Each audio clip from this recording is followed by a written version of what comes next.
You can't be serious, man. You cannot be serious! I've checked the levels. I'm not on mute.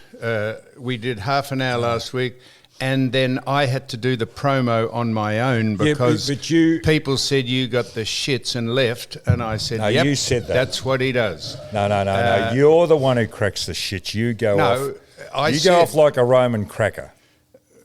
Roman cracker? Yeah, that's like a penny bunger. Do you remember the penny bungers? So anyhow, we've got the, I'm on at the minute. You sure? I'm on. Because I don't want to ruin the spontaneity. It was contrived spontaneity last week. That's correct. And it didn't work. Don't use my lines, Don. I wouldn't use your lines. Contrived spontaneity. You would never think of those two words to put them together. Oh, so you're the... I was going to swear there. Yeah. You're an arrogant prick. No. You're conceited. You think you're the only one who invented the dictionary. Well, I'm just going to read this out to you. All right. This was on a... someone's obviously Googled or what You Cannot Be Serious is about, and this is what it said, right? This is what it said. I didn't say this, but this is what came up on the Google machine. The Sam Newman podcast that you are referring to is likely called You Cannot Be Serious, which is co-hosted by Sam Newman, Don Scott, and wait for this, and Ivan Milat. What? Don Scott is a former Australian rules football player and media personality, while Ivan Milat is a comedian and writer based in Melbourne, Australia. What are you? Hang on. What are you? Shut up, Don. This is. How can you believe this?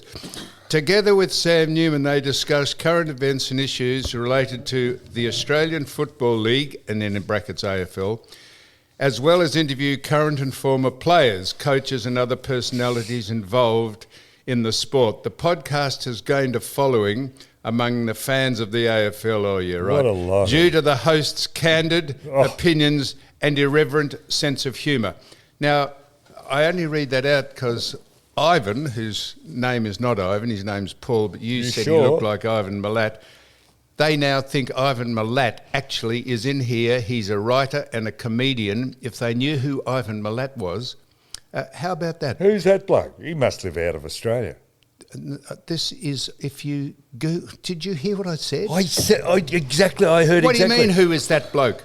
That is if someone Googled to see what You Cannot Be Serious is... No, but that's somebody's opinion. Some idiot. That is sort of a Wikipedia entry into what is You Cannot Be Serious about. No, Don. I think it's... No, couldn't be. What do you mean you think it's... You didn't get any You haven't got any qualifications. You just said... Sam Newman, what's your qualification? I'm just reading out what it said. It's not he. That's what... God almighty, man. So and then we got a hand-lettered... He's exasperated, Jack, your father. He's going off his tree again. I don't think he's on the painkillers today. We've got... So I've got to put up with 2 hours of his bullshit, Jack. Ivan may have written that, Sammy. Who's this? Well, I was just going to say I couldn't wait to speak before I introduced him. As I hope he's not working blue today. That's right. Hang on. So I arrive at the doorstep here. And it's like and the car the pulls mangy up. dog was waiting for you. I arrive at the doorstep and the car pulls up and have a guess who it's in. No. It's Michael Christian You're Menswear.com up your bum. Here he is. He's arrived. He's over from He's Tassie. been on the ferry. He got on the ferry this morning. He got off. He alighted this The morning. bloke went up to Sydney and said, got off I got off at the the boardwalk there, and he said to a tourist, he said, I'm looking for a Manly ferry. And the bloke said, your search is over. And now, shit, Don, I know, shut that up. Is I know. shit. So Mick has arrived, and he couldn't wait to speak before I introduced him. So here he is. Now, I'll just tell you before, I'm going to read this. He's self-effacing, Mick, isn't he? He said, no, I don't want to be. Oh, I don't want to be. You can't shut it. I'll just, before I read this letter out, he was telling me he had a brief stint. He was asked to fill in on radio. Mick, tell the story, please, quickly. This is Michael Christian Menswear. Go on. Well, I can't mention the radio station. Where is it, in Tassie? In Tassie, yes. Oh, it'll be a community thing at Launceston. You've got one or two Don. listeners. No, I was on for a test late at night. Go Late at night, the graveyard shift. Go on, Mick. Late at night, and we were coming into the 11 o'clock news. So, and they like a nicely soft, sexy voice like mine. And so I said, sorry, Sammy. Go on. Oh, shit, you're a control freak. Let him go. Yeah, he is too. Yeah, I said, as the lights slowly dim over the landscape of Launceston, I said, and the Sandman's here to tuck you both into bed, I said. I can't actually remember the whole flow of it, but anyway, the thing was, I said, well, just to get you off tonight, I'll just put on a nice little track from the Abbey Road album, Come Together. Oh yeah, I remember that. Yeah, Come Together. But do you get the double entendre there, Don? Oh, is this his comedy? Well, he was saying, tuck into bed, and I'm going to play this song, Come Together. Oh, and that was the end of his... He's working blue, Johnny. That was the end of his career. Well, he lasted a night. I lasted one night, but it was only the fact that I started sort of giggling between putting the needle to the vinyl, you see, and that's where they throw it. I think you push the boundaries, Mick. Righto. We'll go off air if you... And so I've had to come over here because I'm banned in Tasmania. So. We're going to speak to Mick about how well the memorabilia is going, despite what memorabilia? The caps. He does the caps. We're doing memorabilia now. Well, that's memorabilia. It's got your signature and mine on it. The designer caps. Mick, is this my hat with the Chinese writing on? Yeah, I gave you that hat last week, Don. Yeah. Did you? Good on you. So that's a ripper. So I'm now mentioning this letter. I'll get Ivan very much. I'll get Ivan to sign it for you now that he's... So this was a hand-delivered letter to the... This was a hand... Oh, we've got another correspondence now. This was... Have a listen to this. This is a hand-delivered here, so it didn't have... It just said to me. It was addressed to me. It just said Sam. So someone's obviously dropped this in that lives locally, and they're giving us a touch-up. It says... Sam, thank you, Don, and your other guests for your podcast. That's as good as it gets. I appreciate the fact that you offer opinions against soft, woke, lefty views. Not many are courageous enough to do this, as most are worried about the backlash. And then he says, I'm disappointed that some of your views detract from your overall message. The problem with these attitudes is that they cut people off, and it's difficult to recommend your podcast to others because the 5% of awkward stuff is enough to get people offside. Can you believe this? He doesn't sign who it is. You found it under the door. It was under the door. Somebody walks past here. That's right. He said they will turn off your podcast label as you are as a sexist dinosaur and not get to hear the good stuff. What's the good stuff? I don't know. So where's a sexist dinosaur? You are. Yeah, that's right. For example, the public would generally view your attitude towards females as slightly worrying. And the podcast with the lady from the USA was a bit schoolboy. What? I'm not saying don't let her on. I'm saying anyone else who portrays you in the wrong light are fair enough. And he goes on, then he says, but he loves it and all that. Would you think that we would not know that we are, tongue-in-cheek, sending up everyone who we speak about? And this man's taken it seriously. Who do you think that is? We speak about... Not that man from that big retail operation. No, well, it's obviously someone who lives locally because it's been dropped in. And then it says, it said, thank you for continuing good service. It couldn't be a female. It could be. As if... have you upset any females recently?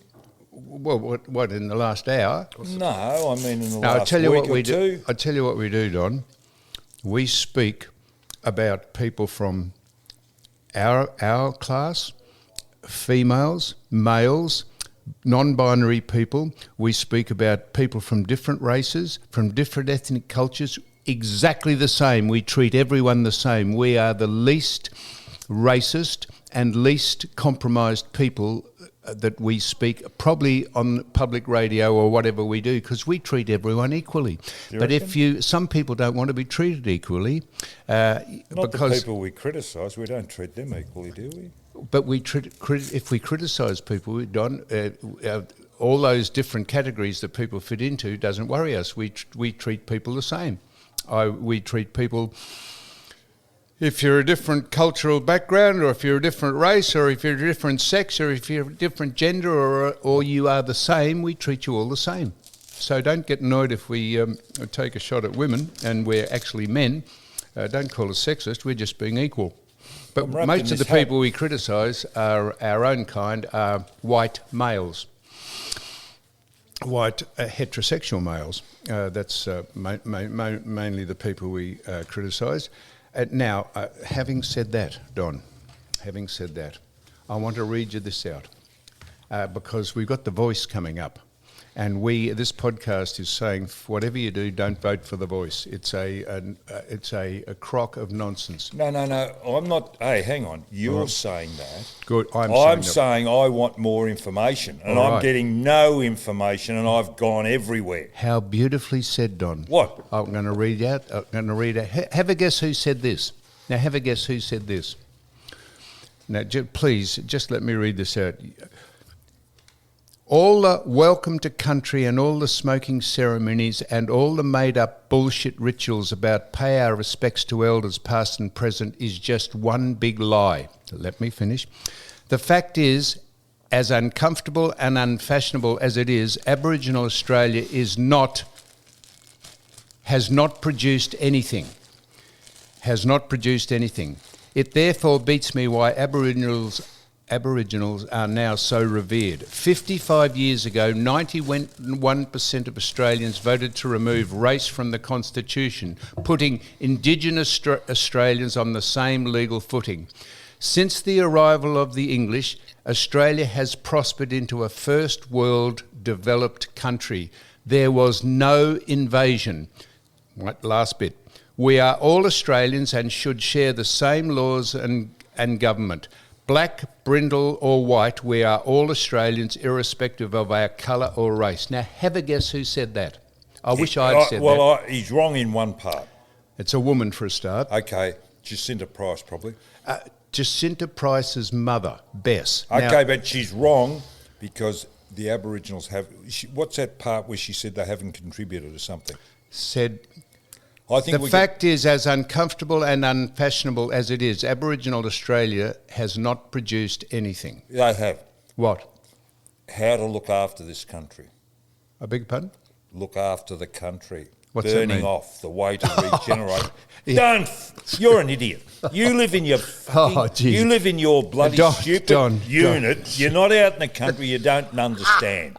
You're saying Aboriginal Australia has produced the knowledge of how to look after the country. Oh my God! You got to listen. I don't know that you can get. Yeah, but you're a typical. I have no idea how you can be as simple as that, Don. Oh fuck, Don! You're an ignorant city dweller, Don. Burning we should be looking after the country better than what we're doing.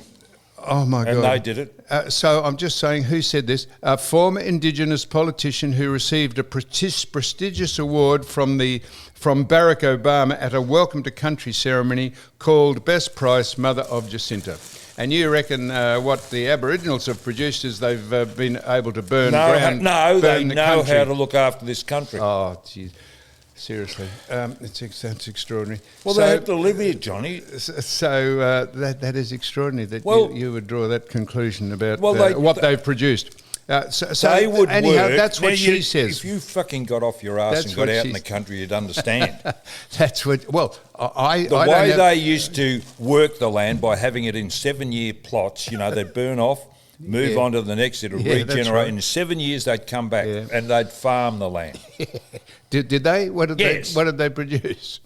What did they farm? They farmed it. They lived off the land. That's how they lived, because the animals had come back. And then they'd because of a lot of Australian vegetation. That's right. That's hardly producing anything, Don. It's knowledge, my friend. That's self-survival, Don. Anyhow, that's what. You are ignorant. That's what. That's what Bess Price says, and we couldn't have said it any better. And it just goes on and on. What about the disgraceful? What about the disgraceful You're just picking out conduct? stuff that backs up your argument. Of course, because the Voice is doing nothing but keeping to divide Australians from Australians. It is at the moment because they are not telling us exactly what's going on. I don't understand what's going on. That's right. They've got nothing to tell. And did you see today, Essendon Football Club have come out and backed the Voice. Now, here are sporting organisations that should not get involved. Oh, dear. What are you going, oh, dear? The AFL have backed the Voice, Don. I know that, but... This is what we keep saying. Do you know there's going to be an Indigenous month of football? Do you think all the supporters are going to follow? They couldn't be that stupid. Of course they are. The AFL have been blackmailed by the government to build this stadium down in Tasmania. I know as long as we back the Voice. I know the payoff. You cannot get more patronising, pandering bullshit than what is going on. And your club, Don, club is got its... dipped a toe in the water. With what? What are you talking about? With the nonsense they keep going on with Alistair Clarkson and Chris Fagan. No, they're not going. They're not saying a thing. That's the trouble. They are investigating, still investigating it. They should hit it on the head and say this is nonsense. There is no substantive. What? Kennett said what? Jeff Kennett had an article last week. Why isn't somebody from Hawthorn coming out? The president at Hawthorn at the moment is very silent, isn't he? On. Or a representative from Hawthorn. Yet other people are coming out. Who was it? Quinn, is that his name? Who's heading up the... Hasn't Kennett come out, Jeff, come out and said that they should investigate it? But he's a former president. Hasn't he said they should investigate it? He's a former. Why don't we get something from the current regime? Don, hasn't Jeff Kennett come out and said Hawthorn should investigate it or not? No, he hasn't. He said at the moment it should be scrapped. Has he? Yes. Oh, well, that's good because I think Alistair Clarkson thinks Jeff Kennett is part of the investigation and it should be investigated. He said it should be scrapped, should it? But it came under Jeff Kennett's watch that this came up. Ian Silk was the chairman of the committee, People and Culture Committee, and Jeff Kennett was president. And that's at Hawthorn. So Kennett says that it should be scrapped, which it should be, and I don't know why they keep going on about it. Is that right? Well, the way it's going, it's just because it's ludicrous. You're demonising two people unjustly, Chris Fagan and Alistair Clarkson, who have not been allowed to speak about it. Yes, but don't you think the ramifications of this is... And also Jason Burt. Don't forget Jason Burt, the third party. I believe if they drop this, those three people have got grounds for defamation against the ABC. Yes, good. Well, let's hope they have got grounds for defamation. Because if they drop it, they've been defamed, haven't they? They have, indeed. So the ramifications are enormous. Doesn't worry the ABC because they get sued and you and I pay for it. Hey, what about that lady? Somebody else got sued just recently from the ABC and we had to pay again. That's right. They're able to do whatever they like and they're covered. So then, what would happen if a commercial organisation was paying out as much as what the ABC's doing in defamation costs? Absolutely. So this racial tint and taunt goes on in every aspect of the world we live in, and it is absolute nonsense. So we're not allowed to boo Buddy Franklin. No, Just a minute. Eddie Betts. And Eddie Betts said, if Buddy Franklin thinks it's racist, then it is that he gets booed. If Eddie Betts is going to be a spokesman for anyone, let alone Aboriginal Australia, you cannot make ridiculous statements like that because Buddy Franklin might think that if he's getting booed, that's racist. If he thinks that, then it is. How would someone like Eddie Betts... I saw that. I could not believe when I saw Eddie Betts say that. So why doesn't someone get to Eddie Betts? We got done too. Do you remember that? Oh, Don. You know, we don't know what he's thinking. Holy gee. I shouldn't say that. This is why we go on. This is why we are so preoccupied with this, that we got charged for vilification over having a discussion. if Eddie Betts is going to set himself up as a spokesman for Aboriginal Australia, for God's sake, someone tell him he's got to be logical. That is absolute nonsense what he said, and he should be taken aside by Geelong if he's working for Geelong and be told, mate, that is just nonsense. That is absolute crap what you're talking about. Be more informed and educated about it. But it opens a Pandora's box about what you're thinking, even what you're thinking. What you're thinking. Do you understand what I'm trying to say here? I do. Okay. Yes, Don. And Franklin, the Franklin thing goes back, I believe, to a newspaper article done a few years ago where Lance Franklin's wife came out and said he doesn't like being booed. And I think it was in a final, and the Hawthorn supporters were booing him because it puts him off his game. Oh, really? No. It's got nothing else to do with anything else. Of course. He was a former Hawthorn player, and she unveiled his Achilles heel, and so the Hawthorn supporters got onto that. Of got course. Nothing else to do. It could be anybody. I was booed. I was spat at Don, as a player. You're completely right, Don. This is the Adam Goods scenario that he was booed because he pretended to throw a spear at the Carlton cheer squad. I thought he incited the crowd when I saw that. That's exactly what he did, and they started booing him. And then the AFL and the buffhead that runs the competition said, "Oh, don't boo Adam Goods." That's like red rag to a bull. If you tell someone not to boo someone, they just automatically do it not because of his race, just because he pissed people off. They don't take into account the intellect of our supporters in football.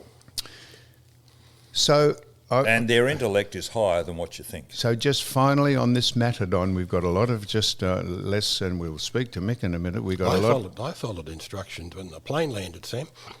That's right. I booed, and the Sheila sitting next to me said I'm offended by what you've just done. Oh, sorry. What did he say?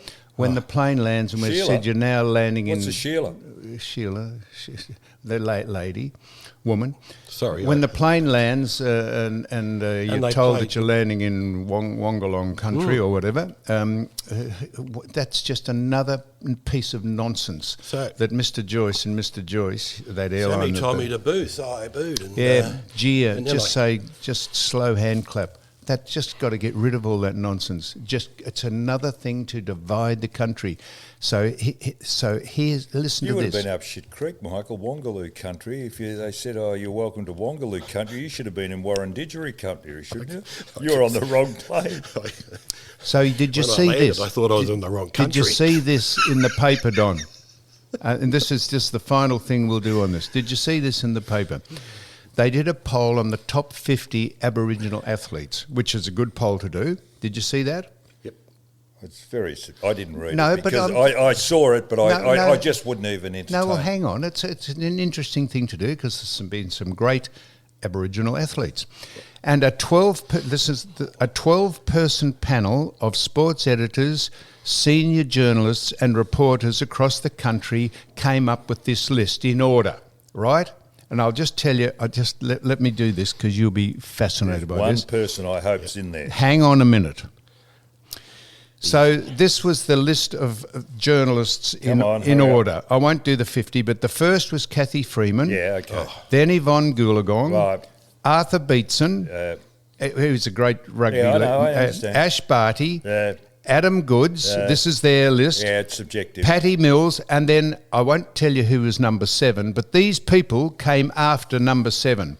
Lionel Rose, Thurston, Franklin, Polly Farmer, Novus Peris, Michael Long, Gavin Wanganeen, Cyril Rioli, Gordon Tellis, Anthony Mundine, Peter Manitira, and it goes on to 50. Have a guess who was number 7? That these people, these pandering... pandering, sycophantic squibs. Come on. Nicky Winmar. What about was Percy? Number 7. Okay, what about Percy Hobson? Is he there in the top 50? I didn't.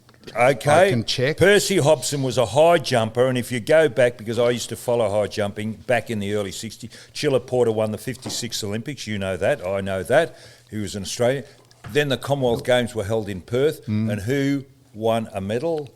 Percy Hobson. Okay. You know where Percy Hobson comes from? Outback Western New South Wales, who trained in his backyard as a high jumper, and he came from a place called Bourke. Well, now, I think he may have been the first Indigenous athlete to win a medal. Good. Well, internationally. I've got the list. I'm going to check Percy Hobson. That is subjective. That is bullshit. That and is, they put down what bloody footballers. Just a minute. That they're the people you rely on to have some integrity, some honesty. You could not put Nicky Winmar in at 7. You couldn't put an AFL footballer up against an international, like Lionel Rose is international. Don, I'm with you. Barty, international. Goolagong, international. I am with you, Don. I am with you. So that was the... And the other interesting thing about that is they're all females, aren't they? That was the... They're females, aren't they? Some of them are. No, the top ones are females. Yes, that's correct. That was the journalists' lists. Now, here's the public. Then the public were asked to weigh in. You know, you and I, the public. And this is what the public said. Number 1 was Goolagong, Yvonne Goolagong. Number 2 was Lionel Rose. Number 3 was Ash Barty. And so it goes on. It goes on. Kathy Freeman, the public put in at number 11. Really? So have a guess, and I'll just go on. So it goes on. Number 4 was Jonathan Thurston. 5 was Polly. Oh, come on, please. I'm just giving you the public. I'm getting to the end of this. Then it went. These are in order of. Go on. There was Farmer, Wanganeen, O'Loughlin, Rioli, Franklin, Michael Long, Eddie Betts, Nova Peris, Anthony Mundine was 47. Have a guess who was 49? No. Nicky Winmar. Bullshit. But the Nova Peris should be further up. She was international. A hockey player. Don, that's the public. Say that. And the journalists got Nicky Winmar in at number 7. Now, what do you think they got him in at number 7 for? I mean, you cannot get more slobbering suck-ups than those people who would... but you got to... So what paper was it in? Stupid. Pardon? What paper? No, I don't know. Herald Sun. Okay, well, congratulations. They got really good mileage. That's good journalism. Here we are talking about we're talking about how... And that's a great story. Lily-livered and pathetic they are. No, they've stimulated conversation. And they've done exactly what they're supposed to do. Well done. What they've done is they've had people say, can you believe those people would be so pandering and so sycophantic? They've done a story to get the community involved. They haven't. Well, so you're saying they don't really believe that? No, they're doing it to create sales and conversation. No, I'm saying they don't really believe They've done their job. So Mick, so we just asked Mick Michael Christian here, menswear.com. We have gone the memorabilia, Don, beside you talking it down and running it into the ground, saying it's expensive and overpriced. It's a rip-off. Have we looked at the prices, Mick? It's just gone ham. We've got overseas orders. That cravat you got on your neck is not a 2 bobs. That's a silk, and it looks like I had to wear that to get on the Qantas plane. No, Mick. You've spent a lot of money on that, and I think a lot of that has come from the sale of the memorabilia here. It actually came from the ladies' department at David Jones. What, the scarf? Well, now listen. I watched what I hate contrived things. I saw something on television the other day, and it was Don Farrell. Now he's the trade minister over in China, and he's picked up a bottle of ginger beer. He didn't know what he had, and it's an Australian export, Bundaberg. Ginger beer, and he's in a shop, and he's got it in he didn't know what he had. And I thought, how contrived are these I hate people who contrive situations or make... He was completely unfamiliar with what he had in. It was embarrassing. Just tidy that up, Don, please. Our trade minister? Yeah, Don Farrell. Right, thank you. Don Farrell. Did you know he was trade minister? No. Okay, he's over in China. Do you know where he went... And he got Do I know where China is? Yep, I do. He went over there, cap in hand, trying to stimulate trade. We're a minnow in world affairs, and here's Australia batting above its average, or trying to. He had a bottle of ginger beer in his hand. They've taken a shot in a shop or something, and they said what to him? Well, he didn't know what he had in his hand. I mean, how do you know that? The way he looked at it. What? The way he looked at it, he didn't even know it was Bundaberg ginger beer. You know, well, I suppose I drink it. So Don, I'm desperately trying You to don't know grasp. this Bundaberg ginger beer in the brown bottle? I drink it. Okay, well, you know exactly what I'm talking about. I'm desperately trying to grasp what you're saying. Well, is he that didn't know what he had in his How do you know hand. he didn't? Because the way he looked on his face, the puzzled look. And here he is trying to promote an Australian product. So there was a picture of him in the paper looking... No, he was on television. Oh, I see. And they said, what is that? And he said, I'm not sure. Well, no. It's just the way. It's hard to... You look at somebody's face It's hard and to their explain mannerism it. and all the rest, and you think, shit, this bloke doesn't know. He's bullshitting. What an extraordinary long bow to draw, Don. It's not. How do you know he didn't know what he was talking? Well, I could tell by his facial expression. God, that's similar to the Aboriginals looking after the land by burning all the... Don't be smart. Absolute nonsense. You're an You're idiot. speaking shit, Don. To lift your game while Mick's here, for God, or he will stop selling our hats. People will say... Excuse me, can I ask you a question? Go ahead. You've got a bit of, a long sleeve top. It's got Sligo. What's all that about? What's that, Don? The garment you've got on today. Yeah. Sligo, yep. It's golf gear. Oh, okay. Yeah. I've never seen it. Sorry. So you might be interested in this, Don. This is the world we're living in. Sports Illustrated. Have you heard of the Sport? American magazine? Yep, and they used to have their covers. Yeah, the covers, and they On were cover. of great-looking athletes. Yes, I know. Women. Yes. You know, they were... Don't tell me they're going to put to change. Well, have a guess who was on the cover of this... Well, I suppose that bloke that did the ad here with the beard and the bikini on. They had a trans woman. That is a bloke dressed up as a woman in a swimsuit. Which one? She, he, they were on the cover of Sports Illustrated, the number one picture. Well, it must have been an attractive... They only put attractive people on the front cover, don't they? Or an attractive-looking bloke who's turned Well, himself I don't into know. a woman. I'm asking. Oh, mate, Fettingham. Why don't all the women in this world... Why don't they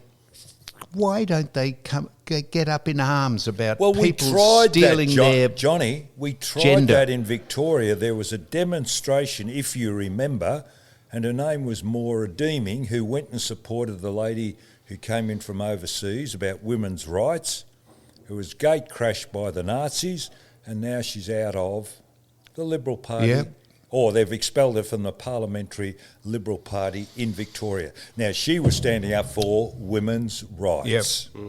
Yep, I know. And they've taken it another way.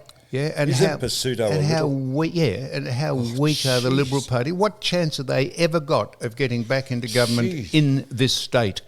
And if there was ever a chance to get into government in this state, have a look at what's going What on about with the people him running it. telling Pasuto to choose his bullets before he fires them?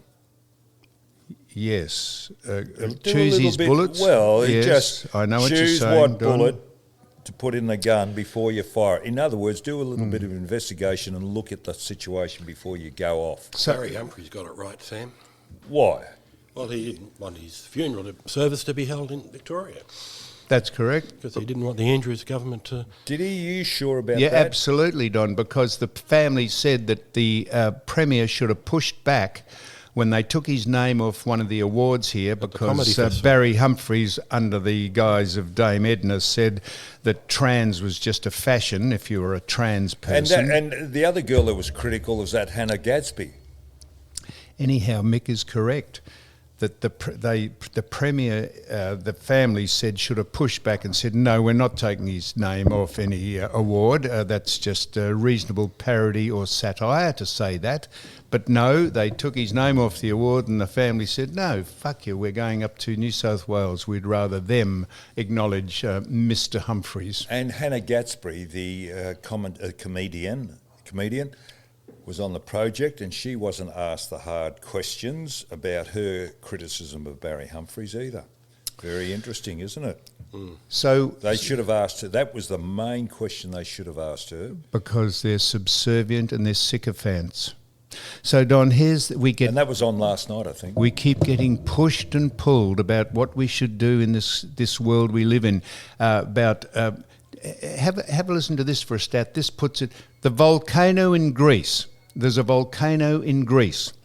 has emitted more CO2 into the atmosphere in 24 hours that the whole of the human race have done since its existence.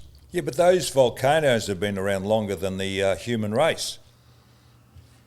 You want to go down to Yes, Oakley? yes. Sam, they emit a lot Did down you hear there what in I the air. said then? Yeah, What yeah. did I say? Something about the human race. But what I'm also saying What did I is that say? the volcanoes have been around before the human race, Yes. and they were emitting these gases before the humans came along. Don, what was the salient point of what I read out then? Oh, I don't know, because it was so airy-fairy. It was I read out a sentence. I'll do it again, Don. See if you can pick up what is relevant about this statement. The volcano in Greece has emitted more CO2 into the atmosphere in 24 hours than the whole of humanity has since its existence. What do you think's the relevant point about that? In 24 hours it's emitted. So do you reckon humans are changing the face of climate in this world? They're not at all. It's man-made events. It's things that you have no control over. We are contributing. Pardon? We are contributing. Yes. On what basis? We've had an effect upon the world. In what way? Oh, vegetation. What? Vegetation. Is this back burning the land all since? Of that and clearing land, which shouldn't have been done because of salinity, taking out salt-tolerant plants that reduce the water table, so it's not saline. So what? Ah, dear, you're a tripper. So you live in your little bubble in that I live in a bubble. high-rise at Docklands. You wouldn't have a clue what's going on in the world.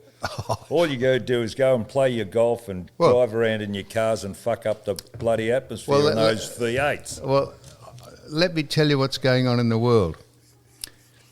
There's a report come out which has taken 7 years, and it's found that Donald Trump was absolutely hoaxed by the Russian interference scandal that Hillary Clinton started. And it was all, now the only reason I'm mentioning this, that he's been completely vindicated by any suggestion that he was got at by the Russians, and it was just a ploy by the opposition over by Hillary Clinton and her acolytes. And it was started by a conversation that a bloke called George Papadopoulos had with Alexander Downer in London, and Alexander Downer fibbed and bleeped and I know. And that's how the whole investigation started, and it was a complete lie and a hoax, and it has been proven to be so. And people say, oh no, Donald Trump did this and that, and Donald Trump has been completely vindicated. But the problem is, John, yes, it's his vindication doesn't make as much news as what the accusation did. You are quite correct, Don, because they are in bed with the Democrats. No. That's what shits me. That's what shits me. A lot of issues in this world. Yes. You know, they receive a hell of a lot of publicity when it first comes out, and you form your opinion, and then the apology or whatever it is just receives nothing. There's a great picture, I saw this in the overseas news, Don. There's a great picture of a electric vehicle with its boot up, and in the boot there is a generator, a petrol-driven generator. I thought there'd be a dwarf. A dwarf. You thought there'd be a dwarf? When you said they opened the boot, and I thought it'd be a dwarf. Mick's come home from Tassie, and I say to Mick when we had a coffee, I said, Don is a tripper. You know that, don't you, Mick? Tripper? He said, a tripper. What's a tripper? A day tripper. You're completely off on another tangent and planet. What are you insinuating I take drugs? That's a reasonable question, Don. I'm not sure what you're on, but it's something you're on, because why, and I said you opened the boot of an electric vehicle, you said there's a dwarf in there. What's that got to do with it? Well, I immediately thought electric car, if it ran out of petrol, you just get somebody to start running, pushing it. Mick. What was the name of that volcano, Sam? Mick. It's rubbing off on me sitting next to Don. Jesus, shit. Talking about Greeks, you don't... Just a minute. The reason I'm saying this about electric vehicles. I was going to ask you about fish and chip shops. The bloke. Just wait for Don to finish having a fit. So the bloke opened the boot of an electric vehicle, and in the.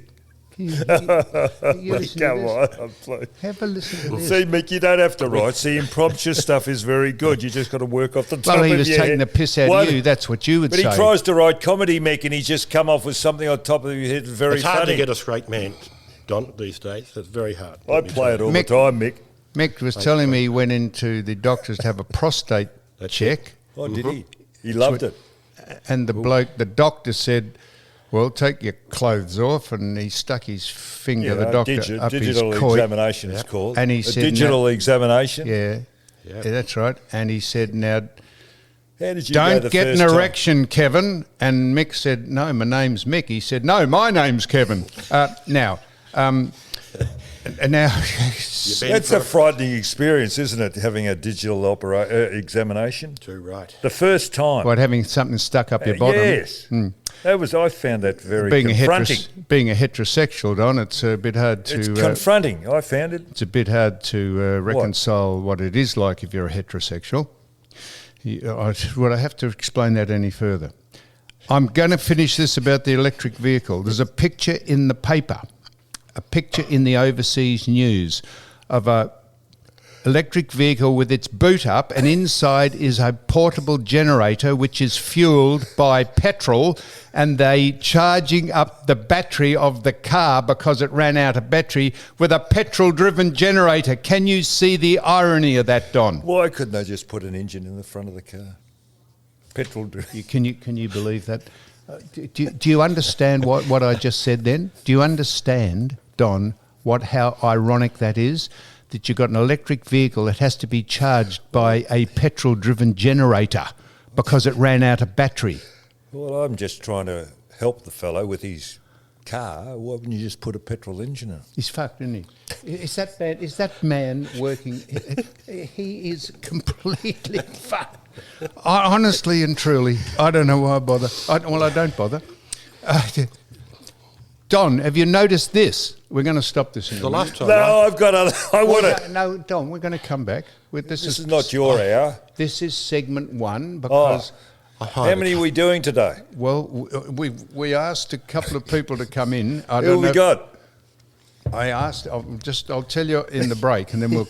I hired a car once, Sam. When I opened the boot, there was a blow-up doll in there. Yeah, but you can put Just who's that? about You don't- pull her out and put her in the passenger John. seat. Well, it was Don- only half inflated. It had already gone down on somebody, you see. So Don, maybe... don't step on. Mick was in the middle of telling it. Oh, This no, is what. that was blue. I tried to cut him off. I wasn't knew where Don. he was going. He's really... This is what you do. This is a family show. This is why you've got no idea about how to treat these forum we do. He was in the middle of just about to tell you something, But he which was going blue. Don, he was in the middle of trying to tell you a humorous anecdote, and you interrupted him. I knew where he was going. Well, leave him alone. No, I don't want to step- go off the air. So just pretend. Mick, what was that you were saying? I was asking about the fish and chip shop. No, ask fucking fish and chip shop. Asking, tell us what you. Hey, Go on, Mick, quickly. I wanted to know why the Greeks don't run the fish and chip shops anymore. Oh, Mick, what's this? This is. I don't know. Why? Well, you just mentioned the volcano and it just came to mind. You see, I'm just working like You Don. talk about me being I'm a just- This bloke I know walked into a fish and chip shop. What's his name? The bloke you know. Oh, please. This person walked into a fish and chip shop and he said to the guy serving, he said, "I want some fish," and the bloke And you knew this bloke, did and you? he bought the fish out and put it on the counter, and the customer said, "Have you got any salt?" And the fish This and- is a bloke that you know asked for salt.